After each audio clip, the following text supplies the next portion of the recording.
नमस्कार साथियों, आज मैं आपके सामने एक बहुत ही जरूरी बात लेकर आया हुआ हूं। एक आरटीआई के जवाब में भारत सरकार ने एक सूचना दिया है कि पिछले 3 सालों में भारतीय रेल के अंतर्गत जिन्होंने वेटिंग टिकट कैंसिल करवाया, कंफर्म नहीं था, जिस वेटिंग टिकट को कैंसिल किया रेलवे ने, उससे सरकार ने 12.5 अरब रुपया का मुनाफा कमाया है। आम जनता जो टिकट कटवा लेती है ट्रेनों का, जैसे 4-4 महीना पहले लोगों को कंफर्म टिकट लेने के लिए टिकट लेना पड़ता है, 4 महीना पैसा सरकार के पास, और लास्ट मोमेंट पे अगर वो कंफर्म ना हो तो कैंसिल करना पड़ता है। वो कैंसिल स्वतः हो जाता है क्योंकि आजकल ऑनलाइन सारा कुछ टिकट हो रहा है, आपके खाते में फिर 1-2 महीने के बाद पैसा आएगा। तो उससे जो सरकार मुनाफा कमा रही है वो 12.5 अरब रुपया पिछले 3 साल में मोदी सरकार ने कमाया है रेलवे से। रेलवे देश के अंदर एक इतना बड़ा मंत्रालय है जो 2014 से पहले इसका एक मंत्रालय होता था, एक बजट होता था, लोगों की उत्सुकता होती थी कि टिकट का कितना किराया बढ़ेगा, कितनी ट्रेनें चलेगी, कितनी नहीं चलेगी, कितना सुपर फास्ट हो जाएगी, बहुत सारी बातें हुआ करती थी रेलवे को लेकर। लेकिन पिछले 10 सालों में जो रेलवे को गर्त में पहुंचाने का काम हुआ है, बात यहां से शुरुआत हुई थी कि भारत में बुलेट ट्रेन लाएंगे, और अभी 10 साल में बुलेट ट्रेन तो नहीं चल पाई पूरे भारत में, लेकिन जो ट्रेन है वो अपना टाइम जरूर भूल गई है। अगर यदि आपको दिल्ली से बिहार आना हो तो समय से ट्रेन 1 या 2 शायद ट्रेनों को छोड़ दिया है तो कोई ट्रेन समय से नहीं पहुंचती है। ये तो चलिए बात अलग से है। कुछ और बातें हैं।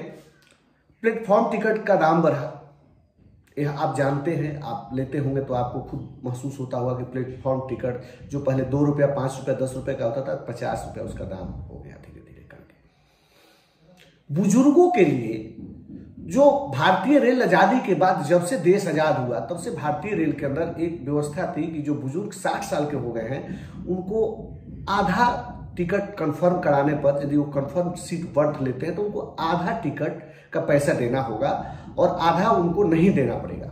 लेकिन पिछले 10 साल में इसको भी बंद किया गया, लेकिन इसको कहीं इसका चर्चा नहीं है। एक चीज और हुआ कि जो बच्चे साथ में यात्रा करेंगे उनका हाफ टिकट पहले हुआ करता था, अब टिकट तो लेंगे लेकिन आपको हाफ टिकट में कंफर्म सीट आपको नहीं मिलेगा, आपको सीट नहीं दिया जाएगा। सैनिकों को जो यात्रा दिया जाता था कि जो रिटायर्ड सैनिक है उनको यात्रा में छूट मिलती थी, उसको बंद कर दिया जाए। एक तरफ तो सैनिकों के साथ मोदी सरकार कहती है कि हम लोग राष्ट्रभक्त है, सैनिकों के नाम पर उन्होंने 2019 में किस तरीके से पुलवामा के ऊपर उन्होंने वोट मांगा था कि इस बार का नौजवानों को पुलवामा के शहीदों के नाम पर वोट देना होगा, और उन शहीदों को भी, उनके शहीद की पत्नियों को भी, उनके चाहे सीमा पे लड़ने वाले नौजवानों को भी ट्रेन में रियायत नहीं है।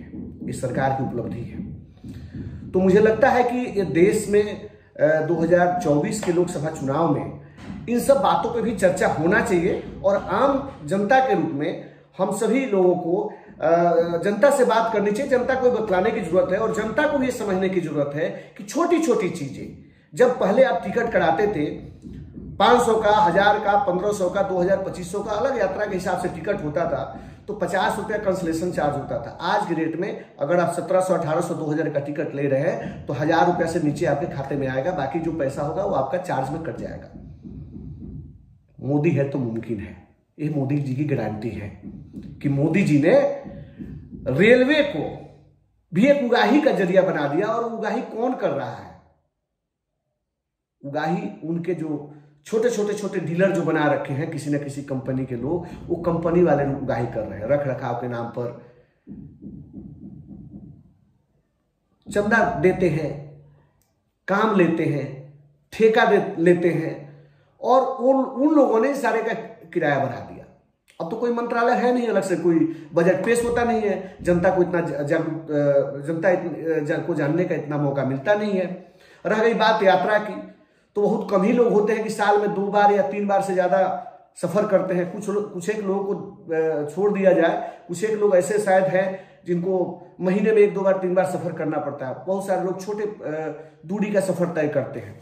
लेकिन मैं देखता हूं कि खास करके बिहार और यूपी के लोगों को लंबी सफर करनी पड़ती है, क्योंकि एक तो रोजगार की व्यवस्था इन सब प्रदेशों में नहीं है। यहाँ के युवाओं को दूसरे प्रदेश में कर्नाटक जाना पड़ता है, तमिलनाडु, केरल जाना पड़ता है, पंजाब जाना पड़ता है, हरियाणा जाना पड़ता है, गुजरात जाना पड़ता है, महाराष्ट्र जाना पड़ता है, आंध्र प्रदेश जाना पड़ता है, लंबी लंबी ट्रेन, इधर असम जाना पड़ता है, मेघालय, मणिपुर जाना पड़ता है।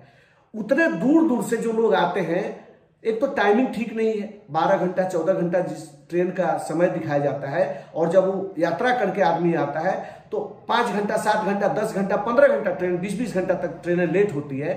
और आदमी सोचता है कि चलो इस बार मैं आया हूं तो शायद ट्रेन लेट है, लेकिन अगर देखा जाए, आंकड़ा निकाला जाए, तो ट्रेन प्रायः प्रत्येक दिन लेट ही होती है। तो टिकटों का दाम बढ़ा, वो तो ठीक है, चलो महंगाई के हिसाब से टिकटों का दाम बढ़ गया, लेकिन उगाही सेंटर जो खुला हुआ है, टिकट कैंसिल कोई कराता है तो आधा पैसा काट लेंगे, 4 महीना पहले टिकट कराइए, ठीक है। तो ये बहुत सारी बातें हैं ट्रेनों को लेकर, बच्चों को मिलने वाली रियायत, सैनिकों को मिलने वाली रियायत और बुजुर्गों को मिलने वाली रियायत, इस पर भी बात होनी चाहिए। और ये मुद्दा होना चाहिए 2024 के लोकसभा चुनाव में, क्योंकि ये आम जनता, ट्रेन से ही आम लोग चल पाते हैं। सबके पास फ्लाइट से चलने का कैपेसिटी नहीं है, सबके पास अपना वाहन नहीं है कि अपने वाहन से लोग आएंगे जाएंगे।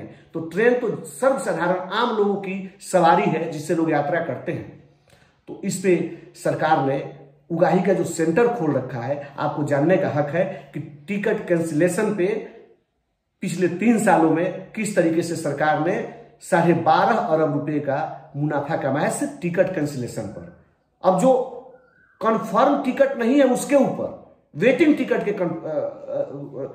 टिकट जिन्होंने अभी अपना कैंसिल कराया है, चाहे जिनका कैंसिल हुआ है, आप सोचिए कि जो लोग कंफर्म टिकट कैंसिल कराए हुए उसका भी एक आंकड़ा होगा अलग से। कुछ लोग जो यात्रा नहीं करते हैं और छोड़ देते हैं, उनका भी एक अलग से डाटा होगा। तो आप समझ सकते हैं कि आम जनता को लूटने का